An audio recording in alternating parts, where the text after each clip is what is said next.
Good morning, Theo here. It's that time of the week again. It's our Sunday gaming roundup where we go through the week's events and stories and all that good jazz, plus a little extra that we didn't that happened sometime during this week or happened today, this morning, something like that. Anyway, if you're interested in what happened last week's gaming roundup is in the description below, along with links to all the other things that we talked about this week. So if you want to go take a look more in depth on the thing, there you go. All that, let's get into it, shall we?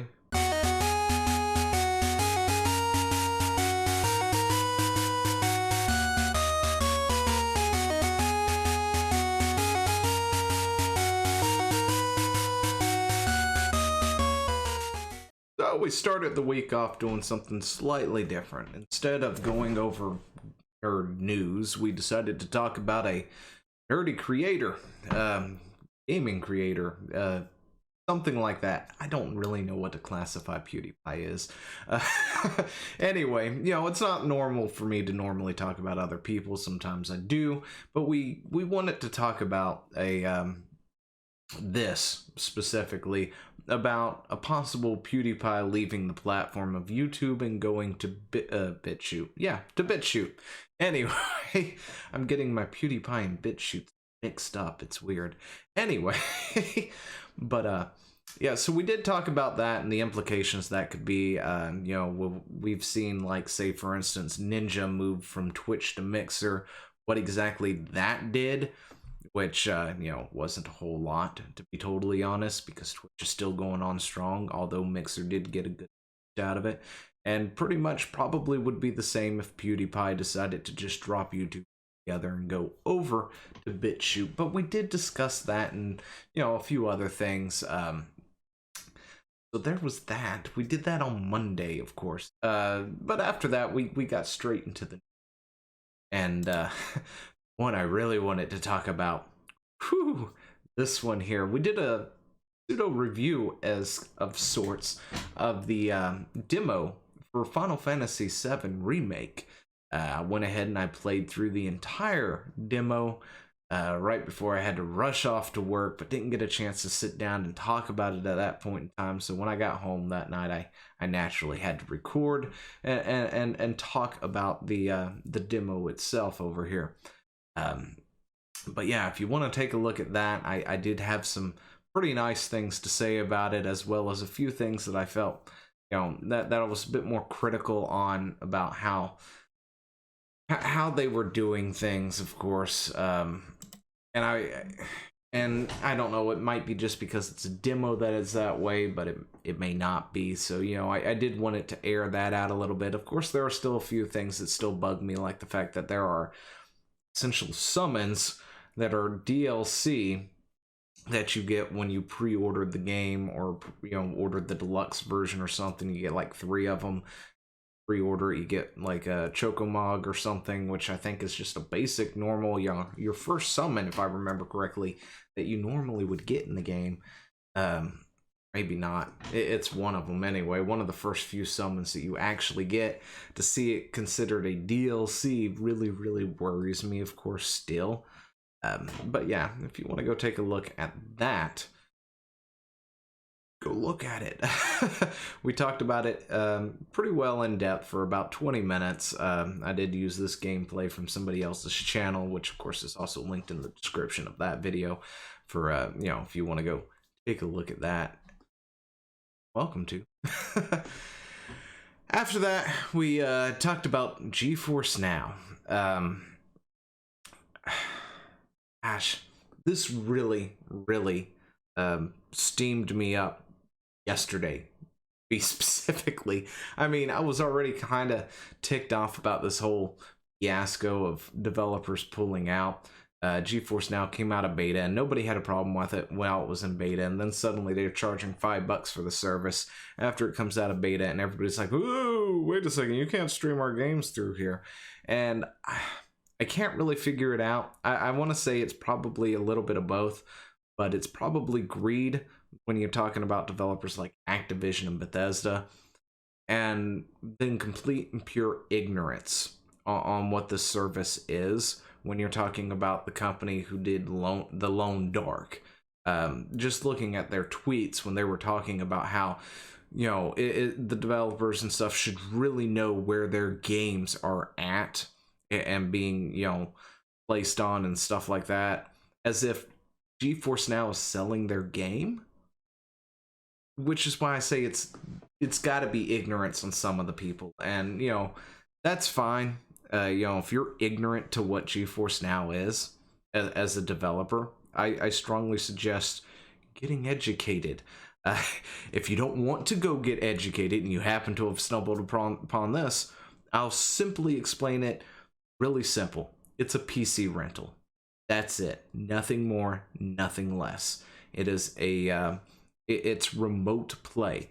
They bought your game through Steam or GOG or Epic or Origin or wherever it is that they bought it, and all they're using GeForce Now to do is to play it on that really crappy laptop that they've got in the corner because they went to their parents for holiday or something and they didn't want to drag their expensive PC with them. That's it. It's not that you pay for it like some articles out there are making it, like on Vice or something, where they try to make it out as if it's some kind of Netflix type thing. If you want that, that is what xCloud is essentially doing. It is giving you the Netflix version of streaming a game that you don't technically own by paying them a subscription to access a library of games. Meanwhile, Stadia, you have to pay a subscription or get the free version, and then pay for each game individually, as long as, of course, that system is up. You got access to that game. But GeForce Now is neither of those. They're literally just giving you a PC to rent, a virtual machine. It is remote play. You're using NVIDIA's hardware to play your game. And, it can also allow people to access, games that maybe their PC can't do, but they want to. Because I know at one point in time, there were some games I would have really loved to play before I had this thing, of course. But I just couldn't do it because my PC did not have the hardware to handle it.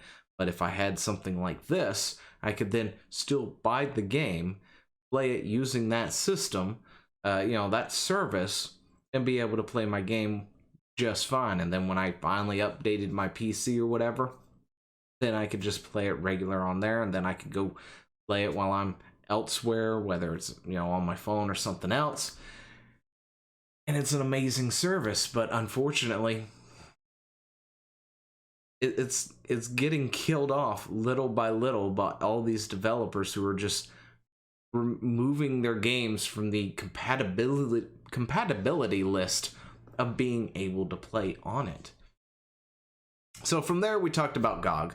GOG updated their refund policy, which is insanely consumer friendly, and a lot of developers, especially the indie developers, are getting up in arms about it, just like they did with Steam's return policy. But when it comes down to it, if somebody is going to take the time to abuse this, they're going to.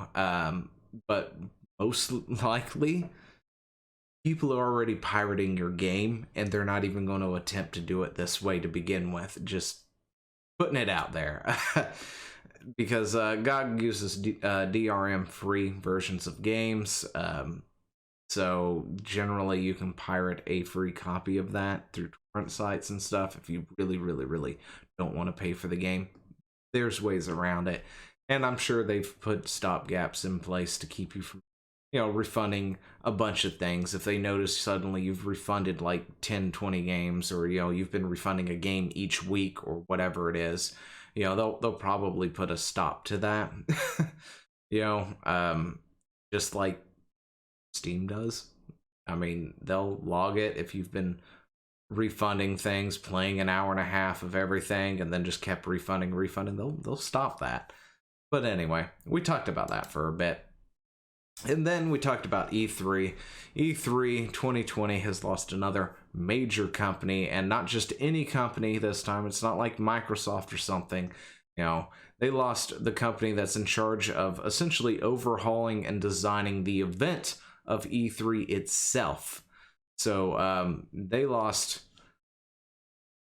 Yeah, I'm not really sure what's going to happen now, but I Am 8-Bit was handling, the redesign, they were the creation director of everything that was going to be happening on the floor of E3, and it's like 3 months or almost 3 months till the main event, and straight up pulled out.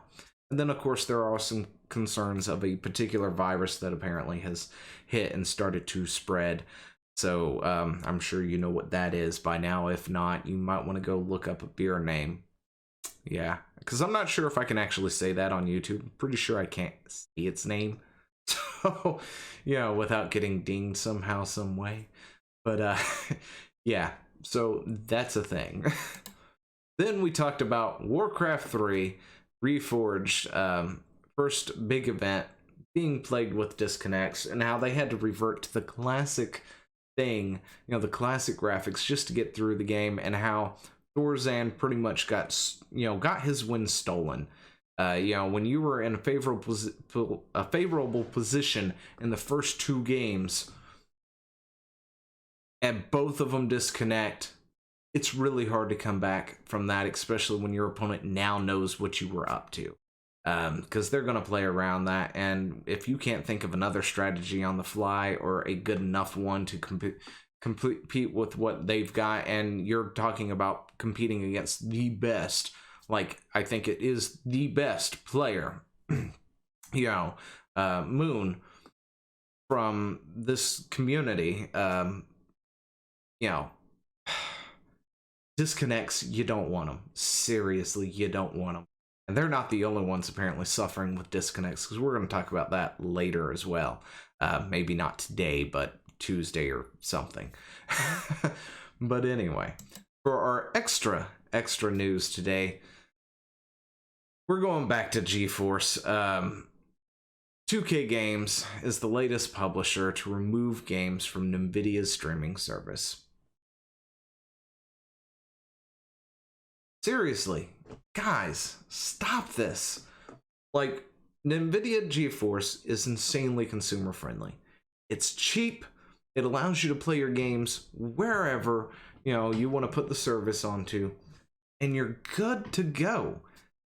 And now everybody, after, it being fine through beta, suddenly, we can't have our games through that. You've got Activision Blizzard literally banning people if they find out they're using something like Shadowbox or GeForce Now to, remote play their games. Like, it really matters that I launch it on my PC at the house? Does that really matter, Blizzard? Seriously?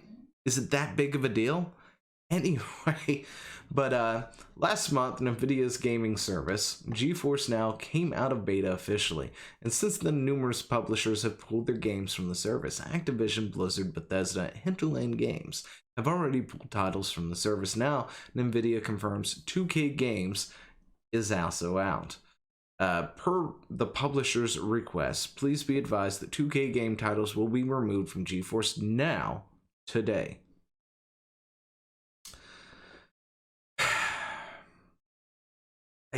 I don't know what else to say at this point. I mean, this is just BS on so many levels.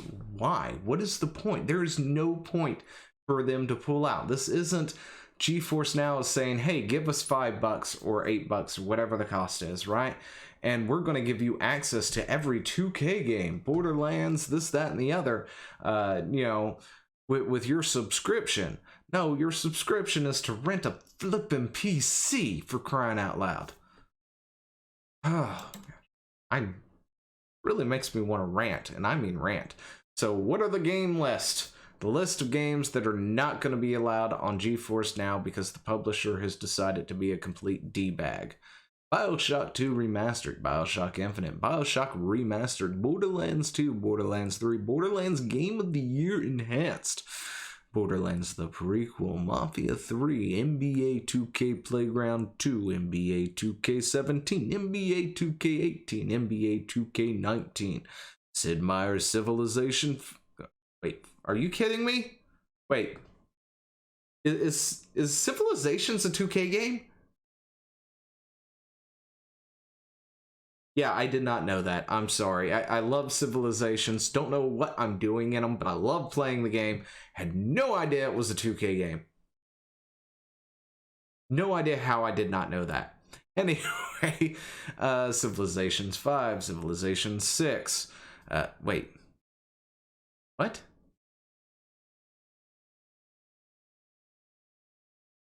Is that the actual number? I'm sure it is. I just don't remember, apparently. Or Civilization 5, Civilization... Who did the other Civilization? Beyond Earth or whatever. Anyway, doesn't matter.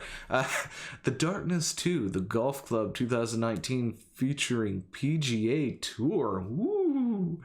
WWE 2K19, WWE 2K20 Warriors, and XCOM. Yay. So there's your list of games that are no longer available for you to remote play on a virtual machine that you're paying for. Because 2K is greedy. Best I got. Anyway, let me know what you think about all this down in the comments below, because if I talk any longer on this GeForce Now stuff, I might blow a gasket. I will talk to you later. See ya. Hey, thanks for watching. Don't forget to leave a comment, smash that like button, and always subscribe for more. And of course, there are other videos floating around somewhere on the screen, so click one of those and see if you can find something that suits your fancy. Till then, I'll see you later. Bye.